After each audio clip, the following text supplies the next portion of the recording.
Welcome to Beyond Beauty, the Professional Beauty Association's podcast, where we take a deeper look inside the hearts and minds of the amazing artists in our professional beauty industry. I am so excited for today's guest, and I know you will be too, because she's a personal friend. So I have to first say that, the personal friend, but also an amazing makeup artist, esthetician, educator extraordinaire. You really have a way with education. And also the 2022 NAHA Makeup Artist of the Year, Jalia Pettis, is with us today. Yay, welcome. Thank you for having me. I appreciate it. And I have my girl right here with me. Just saying. It can never get old. I hope it never gets old. That it's all I can do is exhale. That's every time I think about it. Yeah. So before we get into it, what, for those that might be watching that don't know you as well, how did you get into this wonderful, amazing industry that we all are so deeply in love with? I got into beauty by accident, if I'm totally honest. For me, beauty was a second career. I worked in corporate HR management, and I had been doing that for a number of years, and I started my business, 3J Productions. And at the time, I was living in Columbia, South Carolina, and I was managing talent. A lot of those talent were individuals that had aspirations to enter different creative fields. And all of which at the time, initially when I started, were Black men and women. And that was their number one complaint is, I can't ever find anybody to do my hair or makeup. And I was like, what? What you mean you can't find anybody? I was like, oh, don't worry, we're going to figure it out. Lord, I don't know what I was thinking when I said that I was all the people to figure it out. Like, because my hands used to like shake like really bad, really bad. And over the years, because I started on the makeup artistry side, and over the years, my hands used to shake really bad. And I just remember my prayer being, if I'm supposed to do this, Lord, you're going to have to take this shaking away from my hands. And it literally just dissipated. And so when I relocated from South Carolina to Arizona, that was a leap of faith for me. I was leaving corporate America to really kind of go full force with every avenue of everything that I had started, whether it was with business or with beauty. And when I moved out here, it was the first thing, probably within the first year and a half, 2 years, I quickly found that you had to be licensed to provide certain services. And that's when, of course, being a freelancer, being independent turned into, okay, now I have to go back to school. So went back to school, got my aesthetics license, and that went well, and, started educating. And then I said, you know what, let's go back to school again, because I don't have anything else to do. So, and I'm single parent, 3 kids, and went back to school again and got another license in hair. So I'm dually licensed on both the skincare and the hair side. And it's been a roller coaster, to say the least. So let's talk about that. What drives you to keep pushing forward and getting the additional licenses and adding to your range of services and pushing forward at times when you're just want to give up? How do you do that? My motivating source has always been my kids. That's what my business is named after. 3J Productions is the 3 of them. All of their names start with J. So I wanted to create something that would be a creative vein, but also leave legacy for them at the same time. So, and I understand each of them have their own creative journeys. So not, necessarily on the beauty side, but they have something creatively that they are pursuing.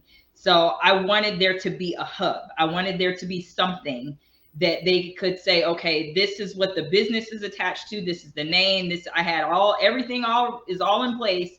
All you have to do is just put the gas pedal, put the pedal to the metal and go.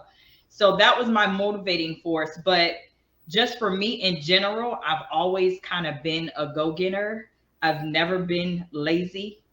Lazy is not in my vocabulary. And that's because that's how I was raised. That's how my mother raised me. That's what I saw in my grandmother and in my aunts and my uncles, so there was no room for laziness. Everybody had to do their part, and whatever it was, big or small, we all had to do our part. So for me, it's just been a continuous journey. And my daughter, she gives me a hard time. She's like, "You're a professional student." I'm like, "Girl, don't come for me.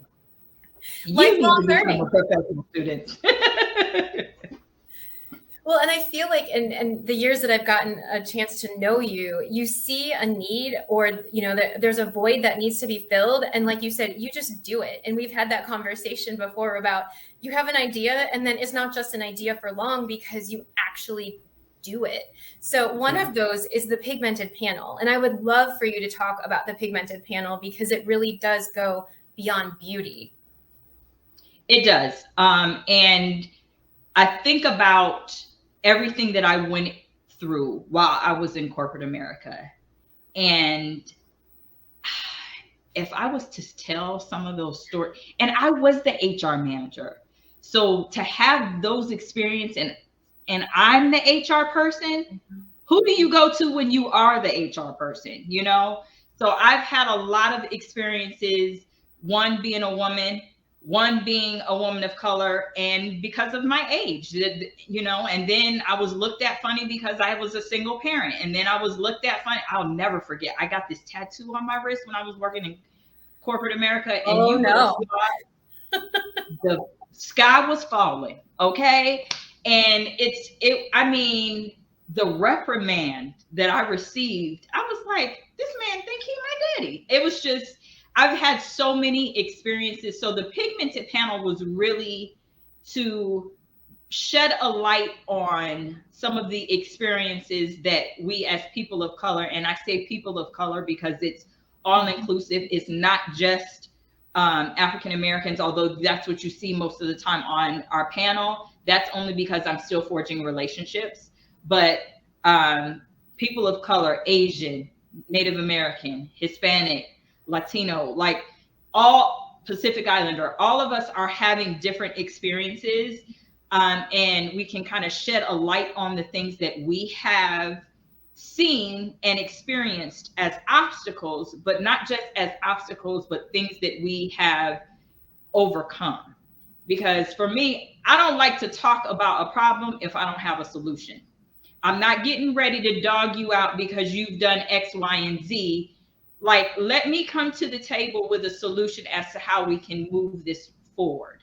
And it's going to be something that is solution based for more than just me, And I think that is really what's important with the Pigmented Panel. My core people on the Pigmented Panel are Wanza Poole, who's a barber based out of Philly. And I actually met him through one of my mentors, which is Roderick Samuels, who has already been on the podcast. Yes. Roderick is my brother. And he gives it to me very straight and no chaser. Okay. So, Roderick is also on the panel. And then Bernetta Ashley, she's a hairstylist. She's based in California. So we're all in different parts of the country. We've all experienced different things internally within the beauty industry and externally in just everyday life. So it's really a conversation about how to overcome the obstacles that are put in front of you. And that's really what we've been trying to do with that is give people solution-based ideas as to what they can do. No, I love that. And that's what I love about you and Roderick and Wanza and Bernetta is it's not always focused on what has happened, but really how we move forward and how all of us come together to make it better, because absolutely we have to collaborate and work together. Yes. Something else that I just love and admire about you is, and I've talked about it in the intro, is your ability to reach people, especially with our Beacon program. And I forgot to mention, you're also a Beacon graduate, PBA Beacon graduate. But reaching that student population and really relating to them and I don't know if you can even put your finger on how, what is it about you that you feel like you're really relating to people and they can understand and come to you with things that maybe they can't go to anybody else with? Because I keep it real. I don't make myself up here. I feel like a lot of times people get very haughty and they forget what they had to do to get up there, you know, and I don't know. I just remember so many experiences that I've had along my journey, both professionally and personally, and how people treated me. And I remember saying to myself, I don't ever want to treat anybody like that. I don't ever want to make somebody feel like that. And that bothers me. That really bothers me. And I know people are like, oh, you should just, let it roll off your back. But like, it's a lot of stuff happening in the world. You know what I mean? And you never know what could be the next person's breaking point. And I just don't want to be that person to break, to break anybody's spirit.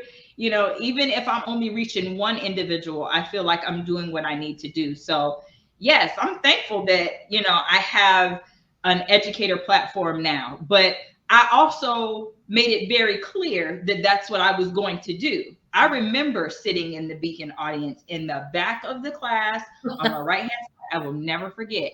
And I saw it was when Larry Curtis. Yes, he had a panel, and I remember watching all of those people up on that panel, and I was just sitting there like a kid in a candy store, just like, really, is this really happening right now? And I'm listening to everything, and I said to myself right there in my seat, I still have my notes to this day, I'm gonna be up on that stage one day, and I made it happen. I made it happen. You know what I mean? So yeah, sometimes you just have to encourage yourself. And I didn't tell anybody that, and I'm sure we'll talk about that later, but that was a goal that I had set for myself, and I was going to do the work to make it happen. And I feel like I did. I was knocking on a lot of doors. And so it's sitting in the audience, and I know Beacon students have told me this as well. It's great, and you have all these amazing educators, but sometimes it's hard to relate, and we get in that comparison place, or like we walk into Beacon and maybe we're by ourselves, and then we look around and we're like, oh, I'm not as good as that person, or I'll never be that person on stage. That, like, how do we get out of that mind space? Because it's really hard. And I feel like in this industry, it's really prevalent. I've experienced anyway. Yes. Yeah. The comparison is a dream killer. Yeah. Whether we verbalize it or not, if you look at something and your first thought is, ooh, that's not as good as mine, or I'm not as good as that, excuse me, you're already speaking negativity over yourself. Like, whether you verbalized it or not, that was your first thought. Not, ooh, that's dope. Ooh, I aspire. It was, ooh, and you knocked yourself down. And we do that. I feel like we do that a lot in general as a people. But I feel like a lot of that really hinders us in the beauty industry. And social media, man, it can be a hindrance and a help, but you get on social media and you be thinking that everybody got it all together, that they have all the answers, that, you have no idea what's going on the other side of that photo or that video. Just like on the other side of this camera, you don't know if my house is clean or if it's dirty. It's clean, but I'm just saying, you just don't know. So it's better to work on comparing yourself to who you were yesterday and improving on who you were yesterday versus comparing yourself to somebody else, because you don't ever want to covet. You don't ever want to, just want and desire what everybody else has. No, want and desire what you have. Like, write down your goals, your short-term goals, write down your long-term goals, and make sure that you are doing a checks and balance on that on a consistent basis. Like, I had a conversation with a young lady earlier today, and we've kind of just been going back and forth on some things that we're going to do. And we've been making a point to hold each other accountable. And we said, okay, we're going to do X, Y, and Z by this date. And we'll check back in with each other to make sure that we've done those things.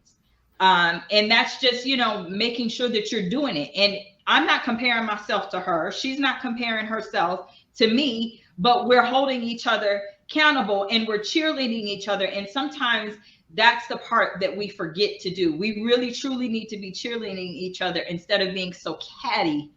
Oh my gosh, being so catty about, you know, what's happening. And I think that's super, super important. Stop comparing yourself. Be better than who you were yesterday.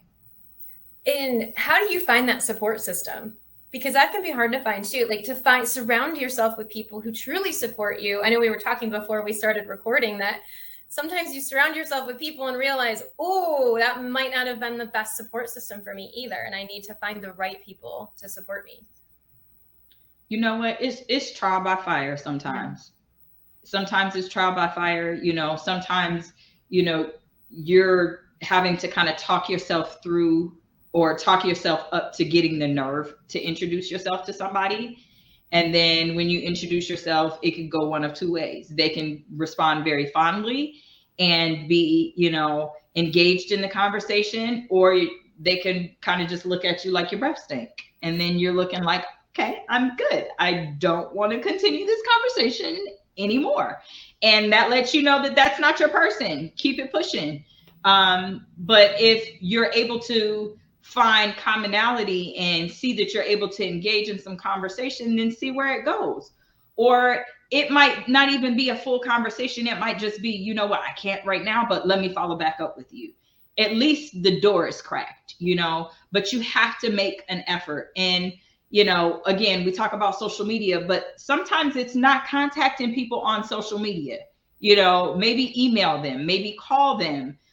You know, that goes a little bit further. You know, me personally, don't send me no message on Instagram. Don't send me a message on Instagram. Don't send me a Facebook message. Like, find out what my email address is. Email me if you want to reach out to me, or call me, or, you know, something like that. We've just gotten very lax with our professionalism. And, you know, I think that's important as well, is making sure that you take the time to cultivate who your circle is. And that might take some time. You know, people change over time. They grow. Sometimes they don't grow. So give yourself that space to make errors along the way. So what do you think is still missing in the beauty industry? What do you want to see? What do you want to build? You might be working on something that you can't even share right now, because I know you. I actually am working on a little something. I am. I'm not going to lie. However, I feel like there is a gap that we're going to have to start really speaking more towards very soon as it relates to generations. Mm-hmm. And I say that because I was at an event recently where I was educating, and this woman was almost 80 years old. Wow. And she came to every single one of my classes. And when she came in my mind, I'm like, is she in the right place? Like that doubt that initially I'm like, is she here to see me? She wants to learn. So I treat everybody they like, you know, with respect, especially people that are my senior. You know, that's how I was raised. And I remember she walked in and she told me her name, and I, of course, immediately called her by her name with a miss at the front. But she was at every single one of my classes. And the very next day, I remember getting an email from her once I got back home. And she told me in her entire 40-year career that I was the best class that she had ever attended. And I'm like, lady, 40 years? Like, I'm 40 years old. So like, it took you this long to get your best class, and that was from me. It was so humbling and just exciting and all of that at the same time. But she asked me questions as it related to generational. Mm-hmm. And I think that's the part that's missing, is like, we have a huge span of experience within the beauty industry. You know, we have the baby boomers, and, you know, we have the Gen Xers, and then you've got the millennials and the Zs and there's so many, you know, and I should know because I just did a class on this too not long ago, but we really have to speak to each of the generations where they are. You can't educate everybody at the same level, and you have to make it make sense for everyone. And I think some of the social media influencers are forgetting that there are people within my generation and my mother's generation and the generation after her that are still extremely knowledgeable in everything that they're doing, but they don't want to hear what they have to say because they were like, oh, well, you guys didn't get it done, and we're here and we're of the digital age and we got it all figured out. It's like a lack of respect is missing. So I feel like there's some things that are missing that we still need to kind of fit those puzzle pieces in, because, you know, we're missing out on wisdom and just legacy of information from people that have, you know, done it old school ways, you know, and not, it's an opportunity for the old school and new school to kind of come together, truly. I like it. We could keep talking all day for hours and hours, but I will get to the end here to two more questions. So if you weren't doing this right now, what do you think you would be doing? Dun, dun, dun. Dun, dun, dun. If I wasn't in the beauty industry? Ooh. Okay. I would probably have a restaurant. Because that was one of like the first things that I wanted to do when I started my entrepreneurial journey. Really? What kind of restaurant? What food are we making? Well, I'm coming over for dinner. We're making soul food. So I'm sorry, but you have to like pork. Okay. You have to like chicken. You have to like beef. All the protein. I'm good with all of the protein. I mean, we like veggies too, but you know. So yeah, that's probably what I would be doing. I would have a restaurant. And yet still finding yourself in service because there are similarities between the industries. Yeah, that's so crazy. Yep. Okay. I wouldn't have one of them restaurants that Gordon Ramsay would come to though and tell me I got to get out, like, because that's gross. I'm too much of an OCD clean freak. Yes, I know. No, you would be so clean. You could eat off the floor, literally, I'm sure. Yes, absolutely. All right. So final question. What advice would you give to your younger self? Do it scared. I like that. That is good advice. Yeah. Do it scared.